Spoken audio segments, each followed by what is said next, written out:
This 2024 NHL Draft was absolutely insane, and today we're going to be breaking down every single NHL team's performance, grading them from F all the way to A+. And we're not just talking about draft picks, there were a ton of trades as well in this draft that we need to talk about here today. What did your favorite NHL team perform at this year's draft? Well, make sure you watch till the end as we go through every team's trades, draft picks, and more with my thoughts on every selection, and hit that subscribe button if you're new for more hockey content and draft content too. Right with this draft being over, we're headed to the 2025 draft, and that one is a doozy, and you won't want to miss the coverage there. Now, how today's video is going to work is that we're going to go through the teams that I thought did the worst at this draft and lead on to the teams that I did the best. So we're going to start with the low grades and work up to the high ones. And coming in at the last place spot, 32 out of 32 in this draft class.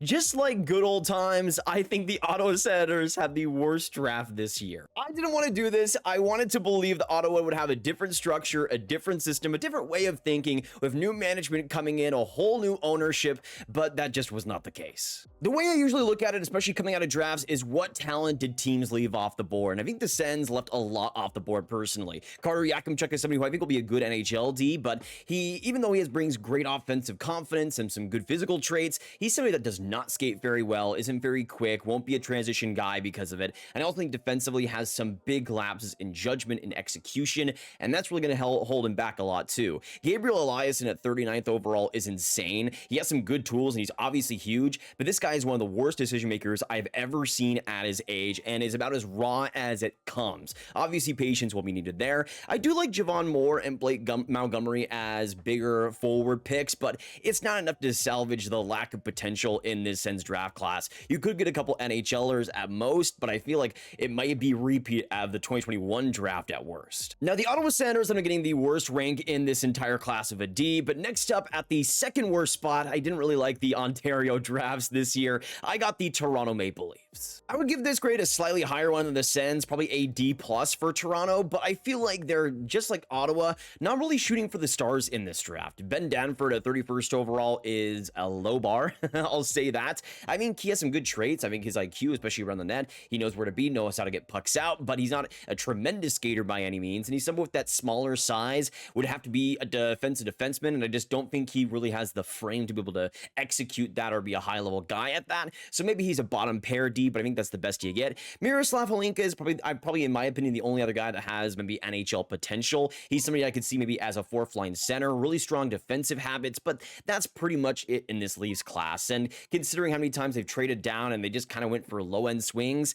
it just wasn't really all that inspired to me. Now, the drafts do get quite a bit better from here. And next up at number 30, I have the Boston Bruins. Like most years for the Bruins, I think they're kind of hampered by the fact they didn't draft too much in this year's class. But of course, Dean Letourneau was the big one at 25th overall. He's someone I'm lower on compared to this ranking, but he's someone that you can't deny the potential in the skill set and the size he does have. A perfect Boston Bruins pick. The only other one that I think has NHL potential might be Elliot Grunewald. He's a very physical defenseman going to Quinnipiac, and that's a pretty good system to go if you're a physical D-man. But even then, I think it's a little bit of a reach. Dean Letourneau is really the only one that provides much potential, but at 25, I can see where they're coming from. And I'm going to give the class a straight C. Besides Letourneau, there really isn't too much there. Next up, we go on to my favorite team, and of course, it is the Dallas Stars. I think the Stars are honestly the perfect example of, even if you're down in this bottom 5 range, I still don't think you had a bad draft. It's kind of a reason why I didn't do a winners or losers for this year, because there really wasn't too many losers in my opinion. Even for the Stars in this slot, I think they did okay, but I think they had the least amount of draft picks in this draft, I think with 3 total,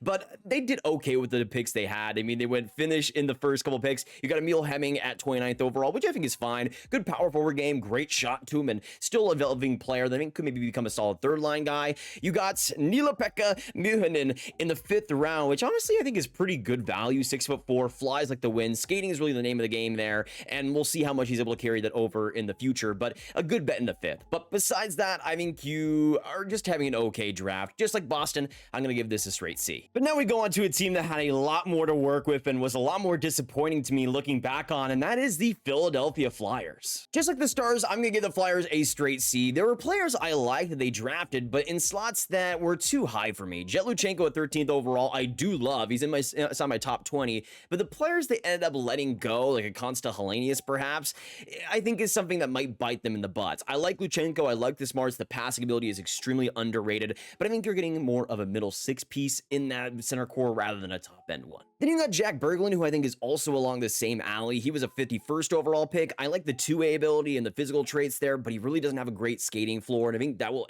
ultimately hold him back from being much more than a bottom sixer. Spencer Gill is interesting as well as a second rounder too. Reminds me a lot of Maverick Lamoureux, where he just brings some great physical traits, a good skating ability, and that could take him a long way. But besides that, I think for Philly, you're mostly betting on lower upside, high floors, which is kind of the opposite of what they did in last year's draft. It's a little bit disappointing, but I could see a couple NHLers out of it. Still, though, nothing that's going to absolutely blow you away. But now we keep going, and next up we go on to the Tampa Bay Lightning, who ended up getting a C+ grade. Of course, this whole draft class was more than just the picks. It was also the Mikhail Sergachev trade, which opens up some massive cap space for them, and the Tano Janot deal, too. So if Tampa is able to re-sign Stamkos, overextend Victor Hedman, get maybe another player on top like a Jay Gensel, this draft looks a whole lot more different. But draft picks-wise, I think it was just okay. Jan Golicic was their earliest pick in the 4th round, extremely physical defenseman in the QMJHL. I think the big weakness, though, will be agility and foot speed, and that is something that I think got him beat quite a bit this year. But you also have Hagen Burrows, who I like the skill level, the aggression he has offensively, and Kaden Petrie as a solid defensive two-way center, I think could fit into a bottom 6 someday. I think the draft picks are okay considering where Tampa was drafting, but nothing, again, overly special. Now, going on to a team that I think actually did very well considering the lack of real resources is the Vancouver Canucks, who also come in with a C+ grade. Now, I wasn't the biggest fan of the Melvin Fernstrom pick in 93rd overall. He's somebody that can get in good spots and has a good awareness of where he needs to pinch offensively, but I do feel like with the lack of skating speed, with the lack of quickness physically, that's somebody that could maybe get caught up in the junior leagues, be a great junior league scorer, but not much of a pro player. We'll have to wait and see on him. Riley Patterson is a pretty good one with the Barrie Colts, 125th overall. That's a pretty underrated pick. Had a great year in the OHL in his rookie season and just continuing to grow. Anthony Romani is also a good bet in the 6th round. He is an overager, and I do have some issues with the physical play and the skating and the quickness that he has for an offensive player, but that's somebody that with how he scored in North Bay this last year in the 6th round, you take that. But I don't think, again, there was any picks that were unbelievable. It would probably be a higher grade, though, if they were able to have some picks in the 1st and 2nd round, because I do think their first 3 picks were pretty solid. Next up, we go into the last team in the C+ range, and next up, I have the New Jersey Devils. This might be a little bit weighed down by the trades they made and the kind of disappointing returns on both Marino and the Schmid and Holtz deals, but I do think their draft picks were pretty solid here. First, you get Anton Silayev at 10th overall, which even though I'm slightly lower on him around 12th in my rankings, at 10, that's just good value. And I honestly think the Devils are one of the better positions for Silayev because he can focus on the defensive and physical traits that he has, which to me are the strongest. I don't think you're going to be getting much more than a 30-point producer, but also for the Devils, they have their puck-moving D. In Silayev, he can bring what the Devils don't have, and at 10th overall, that's a great pick for them. Mikhail Igorov, also one of the better goalie prospects in this draft at 49th overall. He's someone that at Omaha has struggled around the lack of real team play there, but that's someone that has some real good talent and going to be you soon. Herman Trapp also in the 3rd round, I like quite a bit. He's a big boy, but he's got a lot of intensity. He's a little bit of a dog there.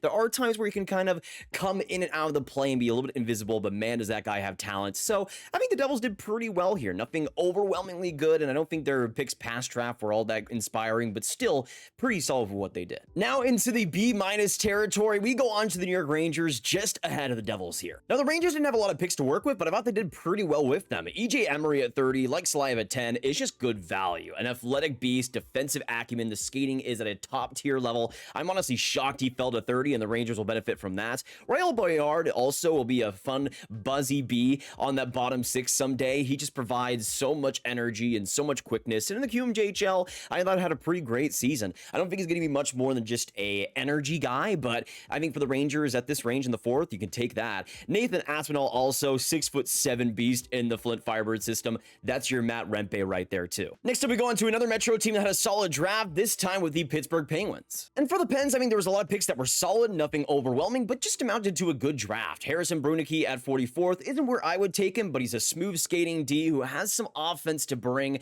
I just feel like he might be more in a defensive role, and I'm not sure if he has the ability to do that, but we'll have to wait and see on him. Tanner Howe at 46th overall is just a solid pick. He is such a good energy player, relentless with his physicality. I don't know how much offensive upside there is, but I honestly think Howe is a great bet bet to make in the 40s. You also get Max Swanson in the 200s, and I have my questions about his physicality, especially for his size of 5'7", but how he dominated the USHL this year in the regular season, in the playoffs, going to Nodak in the 7th round. I mean, that's just an easy pick to make. Continuing in our B- range, we go on to maybe one of the rawest drafts I have ever seen in my life in the St. Louis Blues. There is a ton of big potential with a lot of their draft choices. Adam Yurchek at 16th overall isn't where I would have picked him, but he can skate like the wind, and even though he was injured a lot throughout the season, he has some incredible physical traits, and he'll be a project, but could turn into a solid middle pair D. Colin Ralph is another player that's kind of hard to get a read on. Strong defenseman, but he's someone who was playing in high school this last year, and who knows what could happen with him. Lucas Fischer, one of the youngest players in this draft, playing for Sarnia this last year. He's someone that really growed over the second half, could be someone that has a lot of mobility and a lot of physical presence there. Andre Kosh as well is an interesting one, playing over in Finland. He's produced pretty decently, but had a little bit of a disappointing year, still gets picked up in the 3rd. Adam Yeko at 95th overall is just incredible. I love Yeko in this spot. He's somebody that was pretty solid for Edmonton this last year, but great tools with the skating, with the shooting ability. He just has so much to give at his size, but this is what I'm talking about, man. I mean, none of these players will be in the NHL for at least 3 seasons, but all these guys I could see turning into something if their potentials hit.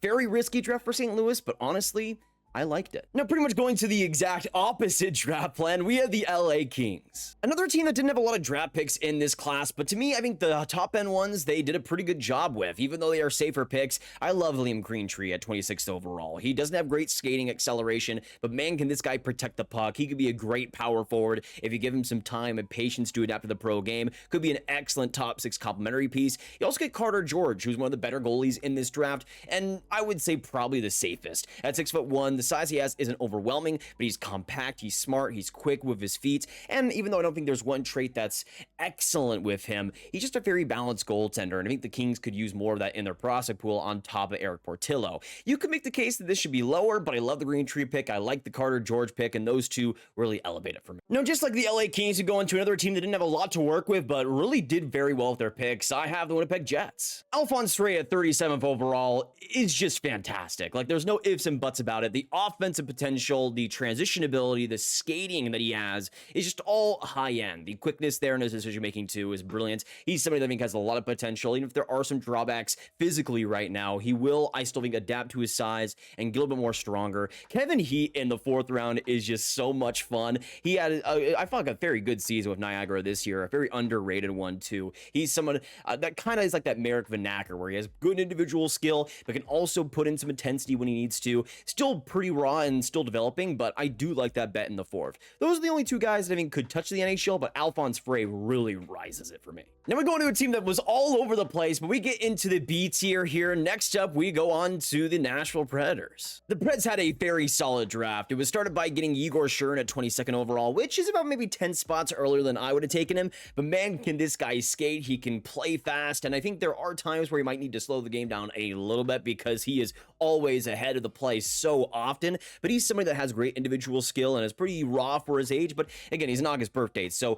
being raw at that age isn't much of a problem. You also got Teddy Stiga at 55, which is a brilliant pick. One of the steals of this draft with the intensity he brings, the forechecking ability. I don't think there's going to be unreal offensive play where he's an 80-plus point guy, but that is an amazing complementary piece to add to your team. Viggo Gustafsson as a 3rd rounder, good stay-at-home D, pretty solid, really smart with his edge work and the way he attacks players off the rush. I don't think there's much offense there, but I think you know what you're getting in Gustafsson, and he could be a solid bottom pair D. You get Mikael Marquez in the 3rd round, and man, this is one of the most individual, non-teammate players I've ever seen, but he has some great talent, some good confidence. I just think you're going to need to wait a long time for him to really play that pro game if he ever does, and it's a big swing in the 3rd round, but I love to see it. Now we go into the Washington Capitals. So I think they're one of the few teams in here that truly didn't have one bad draft pick. There might have been a couple players where I wouldn't have drafted them where they went, but still, all of these guys are players I've watched and players I've liked before. Tarek Parasak isn't somebody I would have drafted 17th overall. I have concerns with the way he plays. He's very engaged like a Zach Hyman, but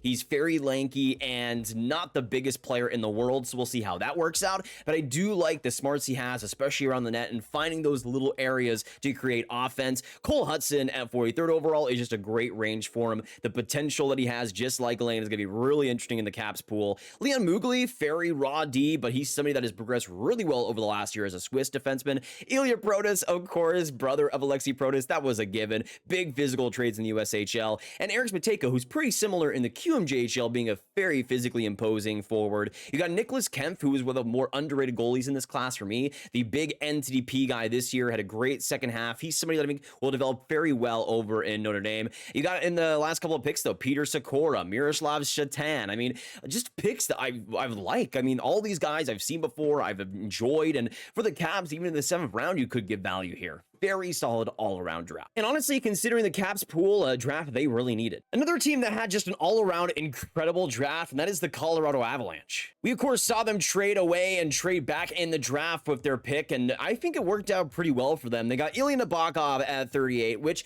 who wasn't in my top 10 goalie rankings, but if you want older players who are already established, Nabokov at 21 has been one of the better KHL goaltenders, so I would see why you'd go for him. William Zellers in the 3rd round, just pure offense, pure transition ability, and could be a special project there. I love Luca Cloutier in the 5th round. That is a great pick. I loved him throughout this year. Very young player, but in Chicago, being thrown to the Wolves, he was already a pretty good starter immediately. Ivan Yudin as well in the 5th round. Great value there too. Really solid Russian goalie who's had to deal with some bad teams over the last couple of years. You got Torrey Pittner, who's just an under the radar in a good way defenseman going to University of Denver, and also Christian Humphreys in the 7th round. I don't know why he dropped this far. There is an incredible skill there, but he's pretty smart with his positioning, a great complimentary guy, and the 7th round, man, I mean, you got players all over the board that could make an impact. Now, I didn't actually think that I would be saying these words, but the Edmonton Oilers had a fantastic draft. First, it started with trading into the 1st round, and I think a lot of people will kind of question Sam O'Reilly. I don't think they should. At 32nd overall, that is a fantastic pick to make. This guy, kind of like Easton Cowan last year, had a limited role in London because of how stacked they truly were,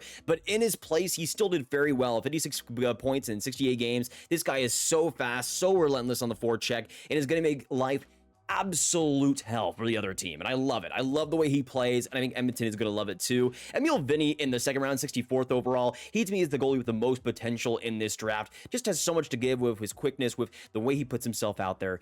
It's so good. It's so good. And then you got Bauer Berry in the 7th round, which honestly, again, just very good value. He's somebody that has just good physical traits, and especially with how he played in Musket in this last year, he's somebody that I think could develop into maybe a bottom pair D someday. You consider all those factors, and for Edmonton, I think they did very well here. Now, as you can tell, there's a lot of good Bs in this draft, and I think for the last B on this list, I have the Detroit Red Wings. Detroit just continues to draft how Detroit does it, and in Michael Brandsegg-Nygard's case at 15th overall, I think it's a great pick. Sure, is it the top potential? Absolutely not. But this guy is such a good forechecker, already so NHL ready, with the shooting ability, with the intensity, with the positioning he puts himself out there offensively. He's somebody that's going to be a fan favorite pretty much immediately, and I think will be very exciting in Detroit's middle 6. Max Plante at 47th overall is a little bit early than I would usually take him, but still, he's somebody kind of up that Brody Zemer alley where he's just very smart, very gifted, especially individually. He's somebody that on the rush could be a pretty good player there too, and had a great World Juniors.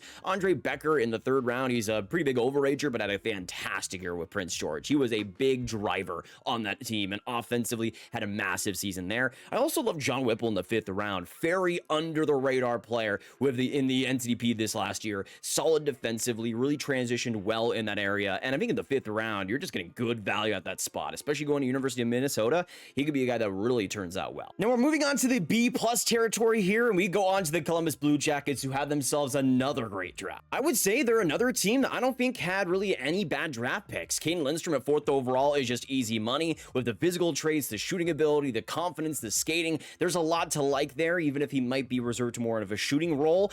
Charlie Elick at 36th overall, kind of like Silayev. I was really surprised to kind of see around the range I had him in my rankings. I had Elick 42nd. He comes in at 36th overall, which I think is very fair. I mean, he's a strangling D who still, I think, needs to adapt to his frame a little bit better, but has the tools to be a strong defensive defenseman. You got Evan Gardner at 60th overall, who's one of my favorite goalies of this draft in terms of just performance. He was one of the best, if not the best, in this draft class. And 927 save percentage for Saskatoon this last year was strangling. And even though I think Saskatoon definitely pumped up his tires a little bit, I still thought he did very very well for himself. Luca Morelli at 86 is also very good. I thought he would have gone a lot higher than this, probably in the range in the 40s like Harrison Brunicky would, but he's just a very safe, solid, and sound defenseman who doesn't make many mistakes, doesn't push play too much, but I think could be a very solid guy. And you got Tanner Hendricks in the 4th round, which I think is also a pretty great pick. He's something that's very raw for his age, but he was playing in the U16 league this last season and then transitioned on to the USHL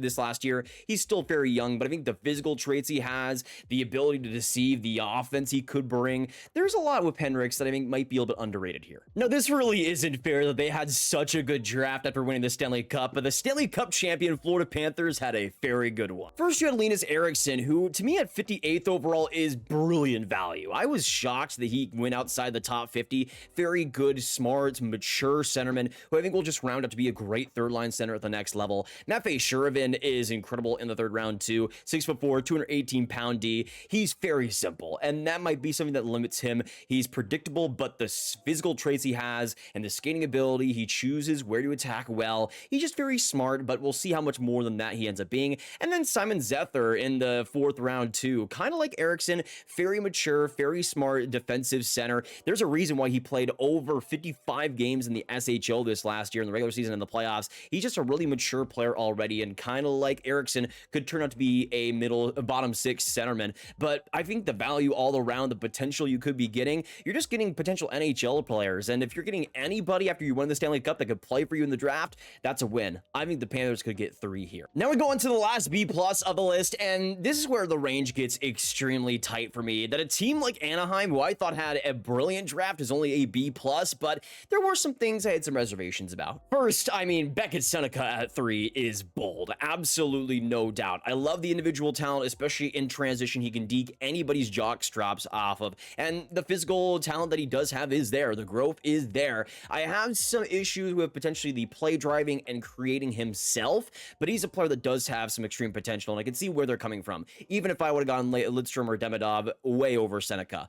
But after that, I think it was just pure value. Stian Solberg, they traded to get him at 23rd. Physical, violent defenseman with some great skating ability. I love him at 23. Lucas Pettersson, I was surprised to see as a Pat Verbeek pick. He's someone that is incredibly individual. Think the Swedish Miguel Marquez. He's something that I have some issues with, but he has some unreal talent, and the U18 showed that quite well. Maxime Massé at 66 overall is just good value too, kind of like Tanner Howe. He just brings some great traits, fundamentals physically, and the way he's able to forecheck the physical traits he has on top of some underlying skill there. Massé, I think, could be a great bottom 6er. And then Terrence Smith is a crown jewel at 79th overall. You guys know I love him. I had him early in my 2nd round rankings. This is somebody that just has unbelievable deking ability, unbelievable offensive talents. I love what they bring, and of course, Everett Silvertip, just like Olin Zellweger's past team, they got a little bit of a connection there, and I love to see that. Now, just like with the Edmonton Oilers, I never thought I would actually be saying this, but with Lou Lamoriello at the helm, I loved a New York Islanders draft, an A-. First, you get Cole Eiserman at 20th overall, and I don't care how much you hate Eiserman, 20th overall is just insane to me. With the shooting ability, some of the physical prowess there, he's someone that I think improved quite a bit in the second half too. Just incredible getting him at 20. Jesse Pulkkinen as well, 54th overall. He's someone that I was lower on, but at 54, I think he could be a really interesting bet. He is an overager, but had a brilliant season this last year in the Liga, really showing a lot more offensive potential. I think the skating isn't amazing to be an offensive defenseman. That's maybe something that held teams back, but I do think the vision he has, the creativity is unbelievable. Kamil Bednarik in the 2nd round too, really pro player. Don't be surprised if this guy plays 500 plus NHL games as a bottom 6 center, just so strong, so good with the fundamentals. He always has his heads up, making the right plays, and he's someone that's just going to push pace in the right way. Very Lou Lamoriello player. And then you get Marcus Gidloff in the 5th round, one of the biggest goalies of this class, and he could be very imposing. He could look very hard to beat. He's somebody that had a solid season over in the junior 20, still developing well over there. Is definitely a project, but could be a very fun one. Now, quickly touching on Chicago, I think they're a team that I think did pretty well, not perfect, but I still think had a pretty great draft. Artyom Levshunov, of course, was the big 2nd overall pick for them. They passed on some talent like Ivan Demidov, which I really would have liked to see them go after, but in Levshunov's case, he's somebody that does bring potential. They don't have a lot of right D in the system, and he could be really fitting a good need there. Sasha Boisvert, another player I wouldn't have drafted so high, but at 18th overall, he's a really smart guy going to Nodak next year and could really start developing there over the NCAA. Merrick Vanacker at 27, I love. He's just so good up the rush. He's so good in one-on-one situations. I mentioned it before, kind of like a Beckett Seneca-like. He's something that kind of brings that without the unreal talent that Seneca does have. I also like John Mustard in the third round too. He is super individual, always trying to create offense, and there are times where the defensive play and the physical play might not be there, but he's somebody that if you can really develop that overall game over the next few years, the offense is already there and will be something special. AJ Spellecy is just a really good all-around player, good penalty killer, good speed, and with the habits he has with his size too, that's a lot of good potential to wrap around. I also like one of the last picks they made in the third round, Jack Pridham, one of my favorites out of the BCHL this last year. He's someone going to BU this next season. Pridham is very raw, but he's somebody that's very smart with the way he attacks offensively, and getting that type of player in the third round, really all the guys they did in the first, second, and third, pretty good value for Chicago. Another team in the A- tier in the actual draft rankings is going to be the Vegas Golden Knights. Now, this isn't just about draft picks, this is also about the trades. I think that Holtz and Akira Schmid deal is really interesting for them. The Logan Thompson one, a little bit of disappointing return considering his pretty low cap hit, but I can see where they're coming from with that. You'll, of course, have Trevor Connolly as their main pick. I also like Pavel Moisevich in the third round, one of the better goalies in this draft. He is an overager, but at 6'5", he had a great season in the KHL last year with a .942 save percentage. He's somebody that over the past couple of years has quickly developed very well. I really like how Vegas is developing their goaltenders. Carl Lindbaum in the 7th round last year and Moisevich in the 3rd this year. They have a pretty good goalie system coming up here. But now we get into the A territory, and the sun has come up, and the Buffalo Sabres have another good draft. I mean, it's pretty much automatic at this point. You start out with Konsta Helenius at 14th overall, which honestly to me is exactly the type of player Buffalo needs more of. Incredibly smart, defensively sound, could play center or wing. I think more likely wing in Buffalo system, but I love that pick at 14. Adam Kleber, just a super imposing physical D. Going to Minnesota Duluth, but 6'6". He had a great USHL campaign this last year. I also like Brody Zemer a lot at 71st overall. There's not a ton of offensive potential there, but this guy plays so hard, so rugged, and is always so smart with the way he plays. Another guy just like Helenius is going to be a great bottom 6 piece, I feel like. Of course, Wisconsin commit Luke Osborne, my boy. Very young in this draft class, being a September birthday, but he's somebody I thought was really underrated for Youngstown this last year, and he's somebody that I think has a lot more offensive potential than he's shown. I like him quite a bit, and especially at 108, I mean, that's just good value there too. I also like Ryerson Linders a lot as well in the 7th round. I was shocked to see him go this far in the draft. He's someone that I think is, especially among North American goalies, one of the smartest, one of the best in terms of overall talents, and the 7th round, man, I mean, kind of like Devon Levi, somebody that could be a very big steal when it's all said and done. Another team that I think did quite well in this draft is the Seattle Kraken. Just like Buffalo, though, they always seem to have some good drafts. This time around, though, was pretty surprising with their top-end pick, going for Berkly Catton at 8. I love the value. I love the offensive potential there. I was really expecting them to go for a defenseman, though, and it was kind of surprising to see them not do that, but I'm a big proponent of best player available, and Berkly Catton was definitely among that. Julius Metzinen, solid pick at 40, really a physical development over in the WHL. I love Oli Josephson at 105 overall, one of my favorite energy guys of this draft. And I think there was untapped potential that he was starting to bring in that second half in the WHL offensively, and also with some of their late round swings. Clark Caswell as well in the WHL, another guy that has just a good brain on him. He's smart, he's quick, and he's able to just push pace in the right direction. He had a really underrated season with Swift Current this last year, 77 points in 68 games. Another player I was surprised to see drop as far as he did. And also Jakub Viberger in the 7th round. I mean, this is somebody that with Mississauga had a great season, coming over as a first-time OHLer, Czech-born. He's somebody that in the 7th round as well. I mean, I don't think he'll be anything too special if he makes it, but if you get a bottom parity in the 7th, you're taking that. And that's really just the name of the game for Seattle. Value all across the board, and I think they did another good job of that in this draft. Now, there was a couple of teams like Ottawa that kind of drafted the same way they had before, but one team that really surprised me this year was actually the Calgary Flames. They usually go for lower upside, higher floor guys, but in this class, it was basically the opposite of that. You can just go down the list: Sane Perek, Matvei Greden, Andrew Basha, Kirill Zarubin, Luke Misa, really with the exception of Henry Mews, who I think will be an NHLer, but more of just a smart, safer one. Really, a lot of these draft picks are high intensity, high offensive guys, and to me, I absolutely love that. That's something that Calgary needed more in their pool, and they got that this year. Now we're getting to the range where all of these teams just made smart and solid picks across the board, and another team that always loves to do that is the Carolina Hurricanes. They come in with an A grade, and it's easy to see why. Dominic Badinka at 34th overall, someone I wanted for the Stars with their pick at 29, but honestly, he's exactly the type of D they could use more of in that pool. He's big, he's solid, and he has a great skater for his size too, and a flourishing offense, a game we started to see more of over in Sweden in the second half. Nikita Artamonov, the perfect Canes pick at 50th overall, smaller Russian, but man, could he be an intense forward. I also like Noel Franzen a lot, 69th overall. He's someone that had a lot of offense potential throughout the year. He's still pretty lanky, and that might be the biggest thing that holds him back, but I loved him at the junior 28 level this year. Justin Poirier, I'm not the biggest fan of him because of his size and really the lack of defensive ability and skating he has because of that, but at 5'8", man, this guy is just insane with his goal scoring ability. 51 goals in 68 QMJHL games this last year. I mean, in the 5th round, you might as well make a pick like that. You also got Fedor Avramov as well in the 6th round, somebody that had a great MHL campaign this last year, and overall, defensively, forward-wise, they just drafted a good mix of everybody and styles that could fit into the NHL someday. Now, getting us started inside the top 4 teams, I think did the best job at this year's draft. Number 4, we have the Montreal Canadiens, of course, headlined by Ivan Demidov. I would say this draft for Montreal was pretty front-loaded with their first 3 picks, which I thought were all outstanding. Of course, Demidov at 5th overall is exactly the pick they needed after going for Reinbacher last year. He is instantly their most talented prospect, and even though you have players like Caulfield, who I love quite a bit, Demidov is just right up there and will be able to create the pace that Montreal truly needs. Michael Hage is somebody that, of course, we saw earlier in the draft day, Montreal trading up for at 21st overall. They take him, and I like Hage quite a bit. A lot of offensive potential. He's somebody that's very quick, very smart in the neutral zone, and he's somebody that's able to turn the puck over to create some chaos, and I don't think he's the greatest skater in the world, and that's something,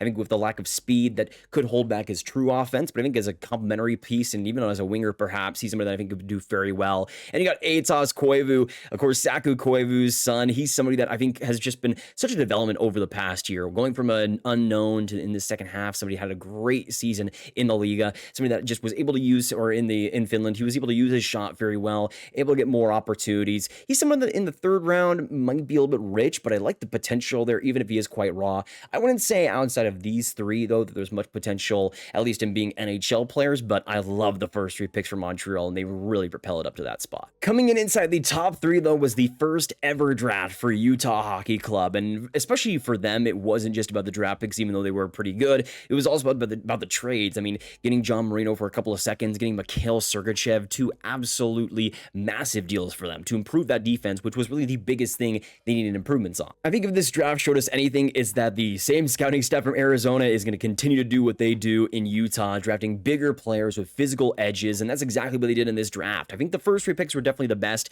Getting TJ Ginlet 6th overall, it wouldn't have been my pick. I think I would have gone for a defenseman, but still, I think now that we know that they've gone for Sergachev and Marino, we know why they went for forwards in the end. Ginlet, though, was going to be so much fun there and instantly a fan favorite. Same thing with Colt Baudouin, who we saw Utah rise up for, grabbed 24th overall. I love his forechecking. I love the relentlessness on the boards, the way that he keeps pucks going, puts it into the slot for his teammates. There's just a lot to like there in terms of simple, effective hockey. I also like Will Scan a lot as well in the 2nd round, 65th overall. Just an imposing D. I think he's a little bit less effective in the offensive game than a Adam Kleber, perhaps, but he's someone that I think is just very simple, very refined already, and going to BC will be a very good defensive D there. Now we have 2 teams left, and 2 of these teams are A-pluses for me, and coming in just at number 2, right behind number 1, is the San Jose Sharks. You, of course, have the franchise center that they're able to get at 1st overall in Macklin Celebrini. We talked to him about to death on this channel about just how good of a player he could be, how good of a player he will be for San Jose,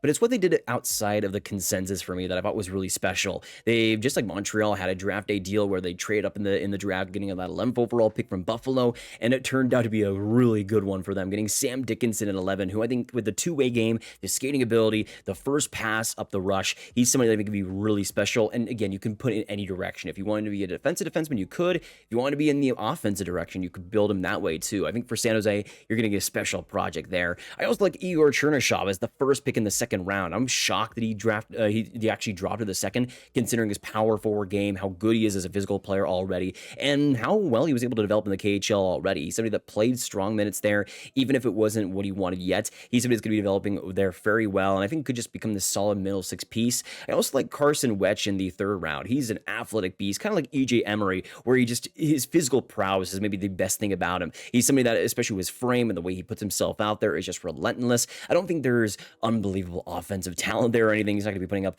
50+ points. I think you're getting a strong bottom sixer here. And then Colton Roberts, who I'm usually not the biggest fan of, the guys like this who aren't the greatest skaters, who are more physical guys.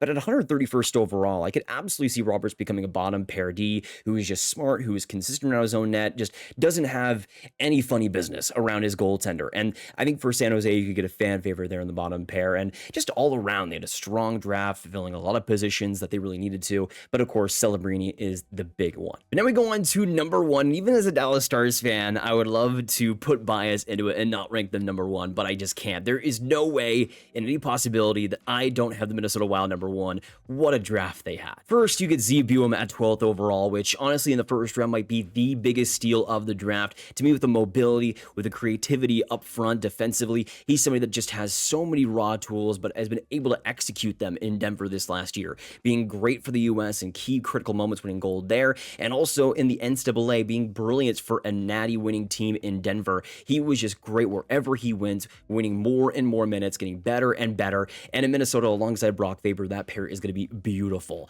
Next up, you got Ryder Ritchie at 45th overall, which is a great pick considering the tools he has, the shooting ability, the work ethic he has too. He's somebody that is very young for this draft class as well, with an August birth date. He took some steps back, I would say, this year, but he's somebody that I could easily see having a great WHL campaign next time. And then you got Aron Kiviharju, 122nd overall. And you guys might know that I'm not the biggest fan of him considering the shorter size at 5'10" and the lack of great acceleration up the ice for an offensive D. But man, is this guy smart, and does he make some great passes in the offensive zone? Absolutely. And I think considering a 4th round pick here, considering where they got him, it's about as good as you can get. I also like Sebastian Siani as well in the 5th round, another Finnish D here at 6'2". The mobility is really the name of the game here, with the way he moves, the quickness with his edges. He's someone that I think could be a really great skater and a very solid puck mover as well. Nothing that's going to overwhelm you, but like Kiviharju, some nice talent added to the back end.